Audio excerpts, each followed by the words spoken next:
so he can't get it up with all other girls, and he thinks that his wife jazzed him. You just have to like pause and be like, wait, what just happened? Why? Why did he die? I was not prepared for that. I like that it keeps you glued to the story and you want to know what's going on.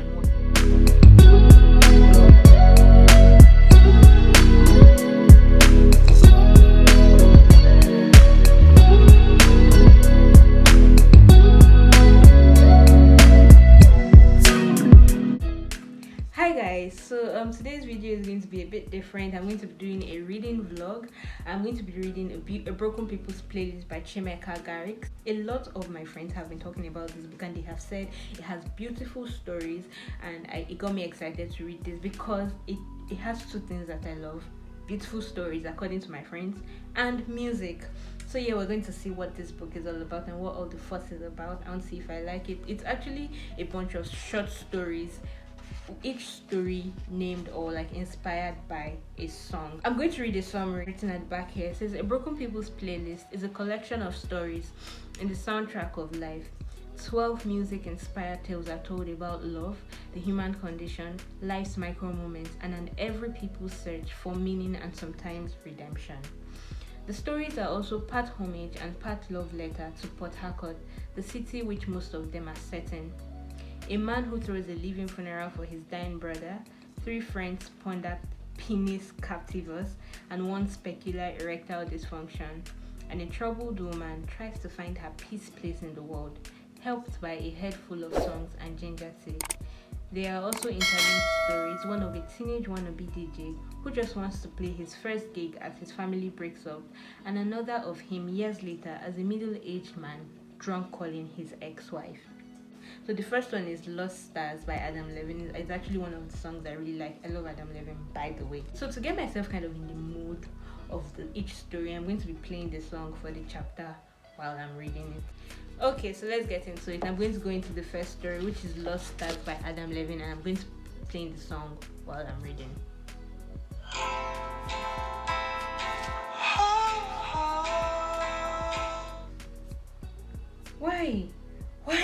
Why did he die?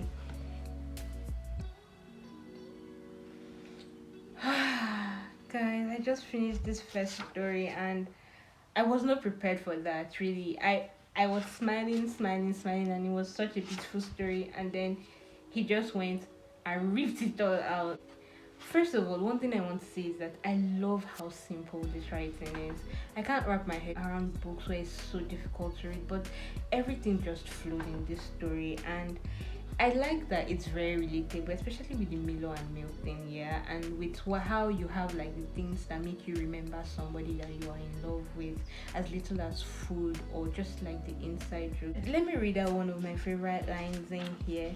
It's all they would ask me when I first knew I was in love with you. I love that. And then there was another one. They will ask me how often I told you I love you. I will sigh and say I don't ever recall saying it. But I tell you that anytime I get blue, I eat bread dipped in Milo and it makes everything better. Look, I love food. So when people have a thing, their thing, and it's food, that makes me really happy. So love this story. It's, of course, it's the first one I read, but it's my top contender for now. Let's see how the other one goes. So far so good. I'm going on into the next story, and the song for this one is Music by Marvin Gaye and Eric Sermon. Starting the second one now.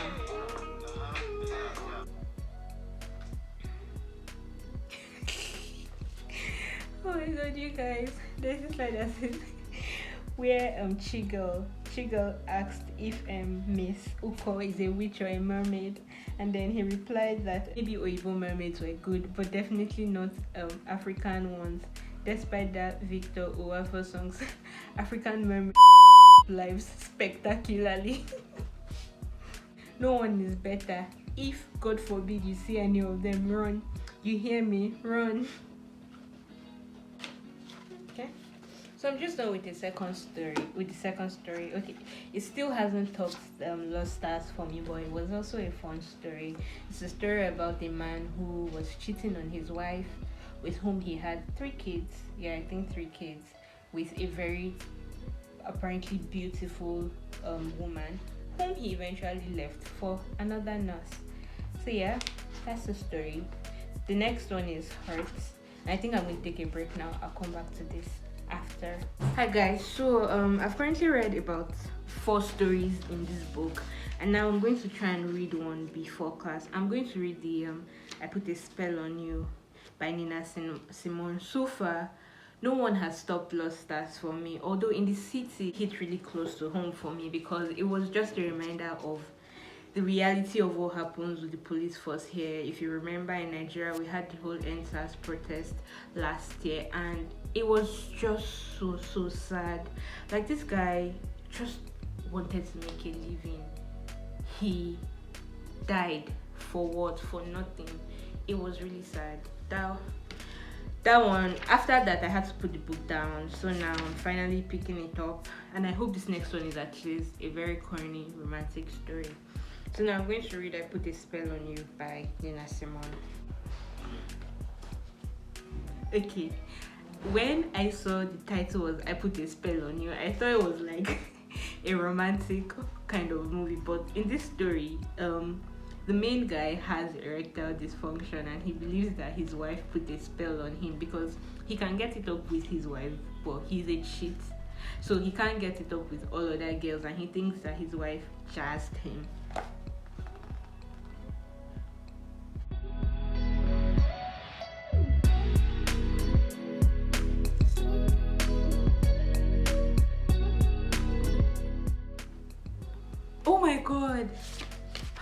Oh my god, you guys, it was actually jazz. Look, I love the way that Chimeka Garricks throws in like the huge details of the story, and like you just have to like pause and be like, wait, what just happened? It's the same thing in this story. I think it was Song for Someone, where we eventually find out that like she is now dating Oritse Jomi. I think that's his name. It's just like, you don't see these things coming. Like, he just like throws in the plot twist. You don't usually in movies, you can tell when there's a plot twist coming, maybe with the soundtrack, or maybe the time of the movie it is, or maybe the gang. But this book, the plot twist creeps in on you so that you don't know that this is a plot twist until after you have finished reading the twist, and then you're like, hold up, what just happened? So yeah, it was jazz. Listen to this. Alex's girlfriend is calling Moji to say Alex just proposed, and like she's happy and all of that, and next thing she says, thank God though, and thank you Moji for that thing you gave me. Yeah, I put it in his pepper soup just like you said. Without it, this wouldn't have happened. Meanwhile, I'll need your help again. There's this girl in Alex is saying, please, my day must be perfect. She'll always smell like foul shit to him. Basically, there was jazz, and those guys, when I was reading it, I was like, oh my god, jazz doesn't exist. But yeah, that happened. Over. Okay, so Ayoti just came and like she heard me talking about the story. So what do you think about story? Okay. Oh, okay. Like, Do I look good? Okay. like, okay, so like I was like, oh my god, this can be jazz. And then she like, I posted it on my WhatsApp. I was like, I've passed a lot of stories already, Yeah. and this was the one that hooked me, that spellbound. Like, I'm confused. Me too. Does that exist? Does that not exist? I No, know she was like, seriously. thank you. The thing you did, I was like, what the Okay, I was like, what's his name? The guy with B. The name that starts with B. Buddha? I was like, he's exaggerating. What's his problem? Until I just had, what just happened? Oh my god, I literally just said that. Like, Yeah, nah. That book, it scared me. bro, so far it's been interesting. Right now, this I Put a Spell on You has maybe kicked Lost Stars off the top. So yeah, we'll see how the others do. The next one is I'll Die Without You by PM Dawn. So I'm going to start reading that. Please let this be another love story, please. Oh come on, it started on such a morose note. On the evening of your wife's 30th birthday, you sit in the dusk and wonder where you are going to bury your daughter. So much for love. Okay, so in this book, I'm not going to go into details right now, but there's a Dr. Tonse who was also in another story. I think Dr. Tonse was in the I Put a Spell on You. He was one of the friends. He was an ONG specialist, so I think he's here. I like books where the stories are kind of like linked, where there's one character here and another character here. It's why I watch a lot of series like small town series where there's like so many characters and someone is related to someone somehow. So I like that about this.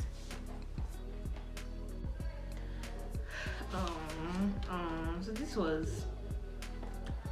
this story.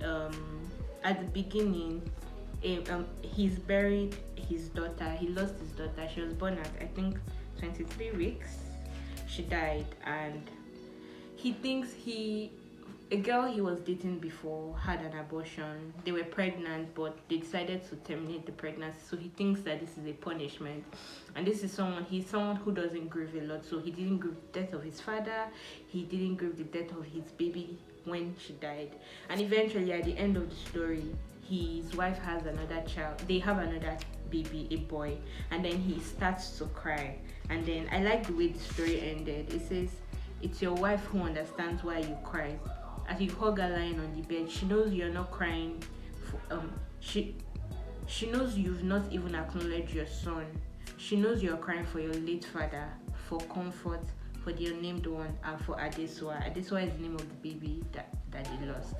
It's going to be okay," she whispers. "It's going to be okay."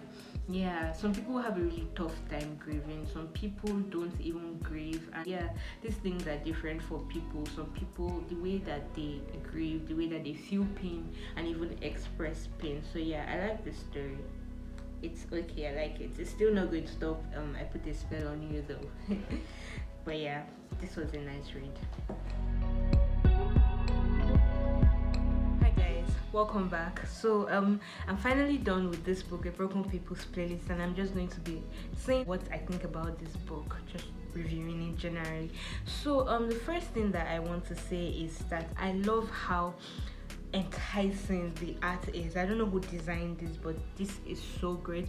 The colors, purple, green, yellow, and it's simple design, but it's really beautiful and it's captivating and makes you want to read. Like, okay, what's this? This is a cassette. What's going on here? I also love the way the cover is, just the simple colors and the design, and then how it opens here and even here. About the author, Chimeka Garricks was born in Dublin and raised in Port Harcourt, the city which, like all first loves, still inexplicably holds his heart.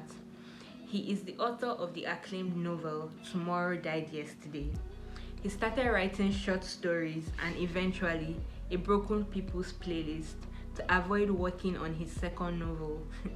He would rather choose soundtracks for movies or be a DJ, but lawyering and writing a second novel stand in his way. He lives with his wife and 3 children in Lagos. It's a short book. It's about 250 pages. I love the simple language and I could follow this book very easily. It's something that you can read in a sitting or two. You know, it's not so complex, except when the stories get so intense, you might need to put it down for a little while. So this book, there were so many themes. There were themes on redemption, on love, on heartbreak, on family, on forgiveness. It was just all of these themes on human beings. And then I liked how it showed human beings as messy but also beautiful, as kind but also wicked, as just searching for meaning, searching for belonging. And it's truly a broken people's place, because in the end we are all just searching for purpose in life. And I love that it portrayed all of that in the stories. There were people who were trying to find meaning, who because of something that happened in their childhood were now exhibiting some behaviors, and just some people who were bad people inherently, and then even at their death they decided to seek redemption, decided to seek forgiveness. So I just liked all of the things that it explored. My favorite stories were I Put a Spell on You. I already gushed about that earlier, and Lost Stars was the first story that I read. And then I also mentioned how In the City was really quite close to home for me, because this is something, the police brutality was so clearly depicted, and a man lost his life for nothing. There was a mix-up and the policemen just killed him. They murdered him, and that one really, I had to put the book down like I mentioned earlier. Those are the stories that really stuck with me from this book. Another thing I want to touch on is the setting of the story. This story was set in Port Harcourt, the city where the writer is from, and I could just see and almost experience the city through his words, and it was a great depiction. I haven't been to Port Harcourt, but like the food, even the names, they are not regular names that you would hear in the normal books that you read. There was Tonse or Itse, and like it was interesting for me because these are new names, new places, new meals. You could read and feel Port Harcourt from these stories, and I loved the setting. I loved that this story meant that much to the writer, that he thought to share his depiction of his home with us. I love that about the book. Another thing that I particularly loved is the writing style. So it wasn't the characters. For most of the stories, it wasn't the characters telling the story, it was someone else. I'm sure there's a name for that, I just can't remember right now. It was someone else who wasn't in the story narrating the story, kind of like a third person point of view. I'm not sure if that's the correct technical term, but someone who was outside the story would narrate the story. And it's not every day you see stories written from that point of view. It's usually first person, second person, so it was a refreshing perspective. And there were also stories where you would be halfway through and you don't know who the main character is. You don't know if the main character is male or female. You're just reading the story, so it kind of keeps you on edge, like, okay, what's going on, who is speaking, who are they talking about, who is the main character. And like when it just kind of creeps on you, the realization of, oh, this is this person. Or sometimes it's up until the end of the story where we figure out that, oh, this is who this story was about. I like that it keeps you glued to the story and you want to know what's going on. So generally, I think that this is a nice read. I'd give it a solid 8.5/10, and that's really good. So if you're looking for something nice to read, if you haven't been able to read books for a while, I think this is something that will get you out of that phase really quickly. It's easy to read. It's just short stories. You would laugh, you'd cry sometimes, you might drop a tear or two, but yeah, I definitely recommend this. And I want to go read his other book, which is I think Tomorrow Died Yesterday. I hope that it's as good as this. I'm excited. I might also do a review here for you guys. If there are other books you love, let me know in the comment section. Have you read this book? Let me know in the comment section. What was your favorite story? What did you think about the theme? What did you think about Port Harcourt? If there are other books you want me to read, also let me know in the comment section. This is going to be it for today. If you're new here, please subscribe. If you aren't new, thank you for watching my videos. Don't forget to like and share this video. I'll see you guys in my next video. Bye.